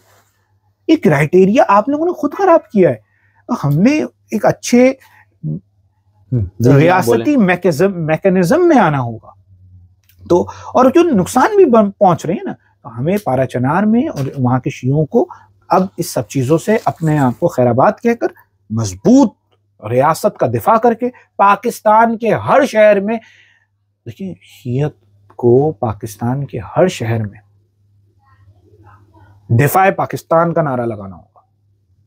पाकिस्तान के हर शहर में दिफाए फौज का नारा लगाए, हम अपनी फौज के साथ हैं, हम अपनी रियासत के साथ हैं। बहुत और आपको बताऊं ऐसा होता था तारीख में। नसीम अमरोही का मरसिया बाकायदा, मरसिया, इस पे ये अलग टॉपिक्स हैं, अगर आप कभी इस पे बात करें, नसीम अमरोही का मरसिया बाकायदा पाक फौज की मदहा में। हाँ बिल्कुल ऐसे ही है, ऐसे ही है। और शियाओं को कभी इस तरह के मामलात में पहले मशकूक निगाह से नहीं देखा गया। तालिब जौहरी जब तक यहाँ पे पढ़ते रहे क्या मसाइल हुए? कोई मसाइल नहीं हुए। जब से ये नश्तर पार्क छिछोरों के हाथ में लगा है, जब से बर्बाद हुआ है। तालिब जौहरी एक मजबूत आदमी थे, सही अपना दिफा करते थे, मुल्क का दिफा करते थे, कौम का दिफा करते थे, आपकी कौम की इज्जत थी, आपको कोई मसाइल नहीं थे। बर्बाद किया है मौलवी अमामे अबा कबा वाले मौलवियों ने हमें। चले बहरहाल ज़की साहब, ये सारे आपके अपने ज़ाती और आपके तंजीम की तरफ से शायद कुछ ख्यालात होंगे, बहुत सी चीजें वो है जो वही बंदा कह सकता है। ये हमारे मशवरे हैं, मशवरे कौम के लिए, रियासत के लिए और इनकी भलाई के लिए, ये मशवरे हैं। मैं समझ रहा हूँ, ये मेरा तज्जिया है जी, तज्जिया। कुछ शायद आपको खबरें होंगी, हमारा तो इस तरह की चीज़ों तक इतना वो नहीं है। तो बहरहाल सामीन, नाजरीन, दोस्तों, आपने हमारे नौजवान दानिश्वर मोहतरम जनाब ज़की साहिब की, क़िबला शाह साहब की गुफ्तगू सुनी। ये भी एक दर्द दिल रखने वाले की अंदर की आवाज़ है। बहुत सी बातों से आपको इख्तलाफ होगा, बहुत से इत्तेफाक होगा। कोई सवाल, कोई तनकीद, कोई तबसरा शाइस्तगी से लिखे। और अगर मज़ीद कोई आपको ये लगता है कि हम शाहजी से एक और प्रोग्राम करें, कोई ऐसा टॉपिक या कोई ऐसा सवाल जो इस तरह से मुताल्लिक़ हो, तो वो भी आप हम बताएं। तो मैं शाह साहब का बहुत शुक्रिया अदा करता हूँ। सर, आप आए, वक्त दिया, बहुत तवील निशिस्त आपने हमारे साथ की। इजाज़त दी। अगली 2 निशिस्तें मैंने आपसे करनी है। एक तो किताब जो आपकी आई, उस पे तसव्वुफ, इरफान, शियत, मुल्ला सदरा, और उससे आपको क्या मसला है। मैं तो मुल्ला सदरा को बहुत एहतराम रखता हूँ अपने सब के लिए, सिर्फ मुल्ला, क्योंकि बात उनकी और इसलिए सदर मुताहिलीन उनको कहा जाता है मेरे लिए। लेकिन चूंकि आप लोगों ने उन पर नक़्द की, तो मैं चाह रहा हूँ कि वो उस पर एक बात हो जाए, ठीक है। और दूसरा कि शियत से इस्लाह के नाम पे कुछ चीज़ें ख़राब आप लोग उनकी बहुत तनकीद करते, उस पर तो बहुत शुक्रिया। नाज़रीन, फिर मिलते हैं आप।